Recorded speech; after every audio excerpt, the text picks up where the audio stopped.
What's happening, folks? Back with another reaction, back with some more Thomas Dolby and more from the 92 album Astronauts and Heretics. Thank you again to Stan, as well as to Mark, who's been commenting.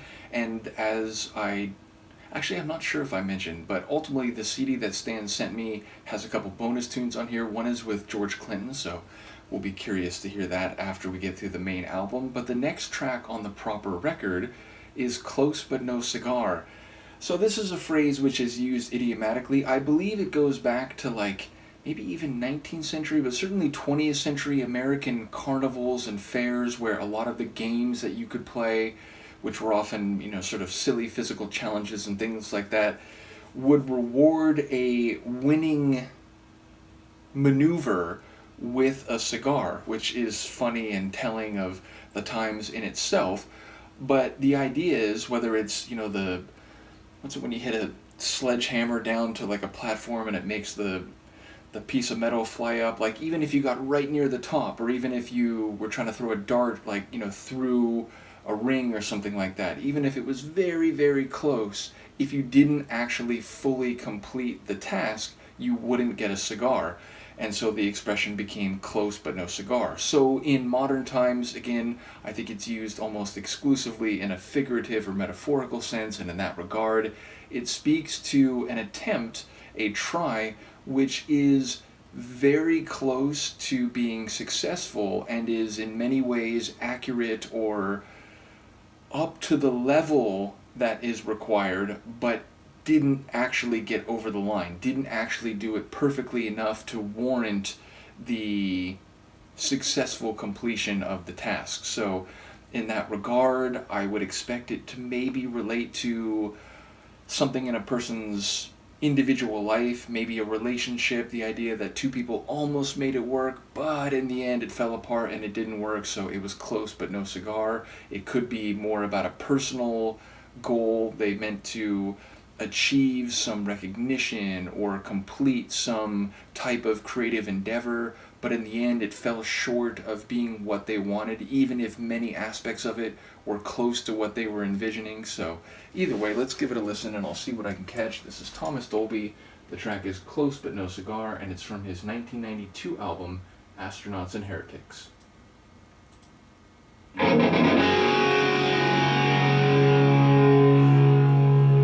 You came close, close but no cigar. You didn't miss by far. You know you came this close, close but no cigar.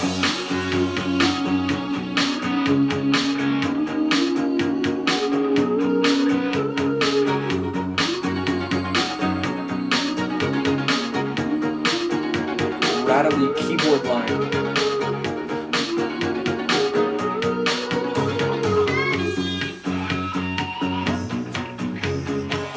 Some people sing love songs.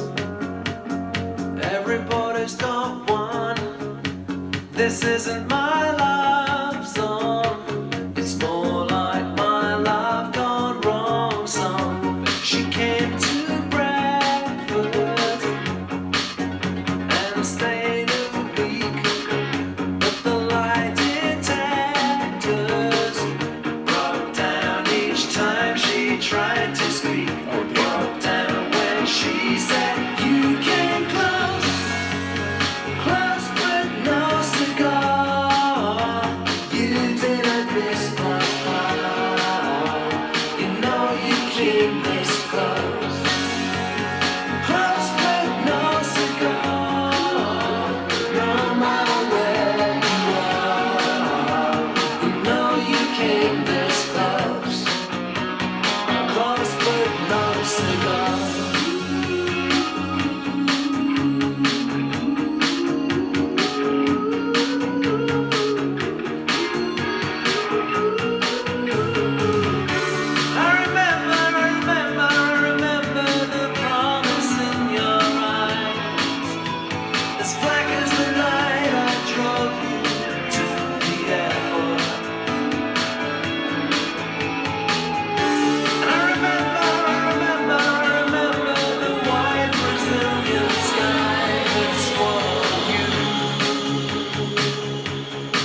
That's a lot of fun. So, number one, I think I was on point in advance thinking it could be about a relationship, but it's interesting in that regard because the lines about the lie detector, I don't think it was going off, but coming down, I believe it was.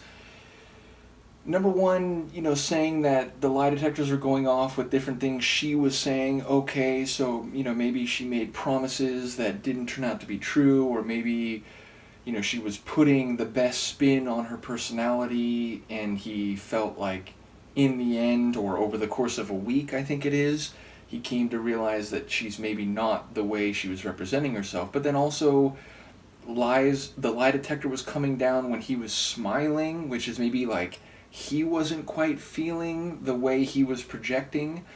But then to say that maybe the lie detector was going off when he's saying like, oh, close but no cigar, I wondered if there's like an extra layer where the idea that they're both saying, oh, this was almost something special, maybe they didn't quite believe that.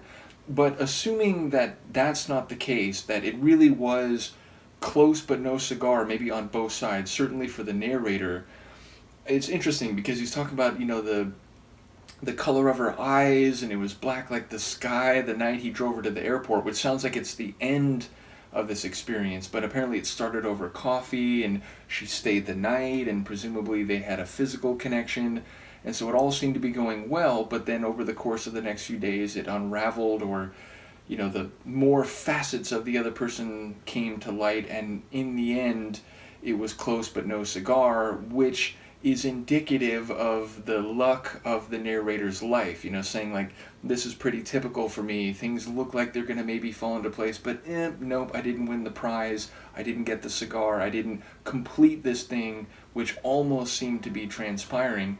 So I think it's very cleverly written, and it was so engagingly written, it was so good at storytelling that I was really focused on what he was singing, though I did have the wherewithal to notice that he had some really expressive vocals, and even those like backing vocals, which had a bit of a throwback sound to them, which if it's a song that, obviously 92 is still the 20th century, but it felt like it was hearkening to earlier decades in the 20th century, because it had a bit of a, again, oldie-timey, sing-songy type of feel, like a 50s or a 60s type of sound, not necessarily doo-wop or something like that, but in that kind of vein. I wondered for a moment if those vocals are like, is that a female like backing vocal? But I think it was just Dolby, right? But he was singing in some different styles or idioms over the course of the tune, and very compellingly so. And the mixture of that rattly keyboard line, which had a real, frenetic, shaky kind of sound to it, that was maybe my favorite element, but in conjunction with some very wicked or, edgy kind of guitar work, which I enjoyed the balance of that, a more sort of light and flowing tune where I'm hearing a story, but there's a couple sonic elements which have some edge and dynamic character. So, yeah, a really well composed tune, a really well written tune, and a very well sung tune. And as I said, if I'm reading it right, it sounds like maybe both of them were, by the end of the week at least, maybe not right away, but they were both saying like, oh, this is close, but maybe they didn't really feel that. Maybe it was, this is just like it always is for me. It's, I guess in that regard, it could be both. It could be like, it was close, but it's also telling because this is what always happens to me. It always feels like this is going to be the one, and then nope, it's just like the other ones. It's not. So in that respect, it would be less close in terms of, not doing anything that any other previous relationships hadn't. But yeah, a very interesting song, or story song rather, and one that, as I said, I think Dolby sounds especially good with his vocals. Once again, thank you to Stan. Let me know what you think, and I will see you next time. Peace.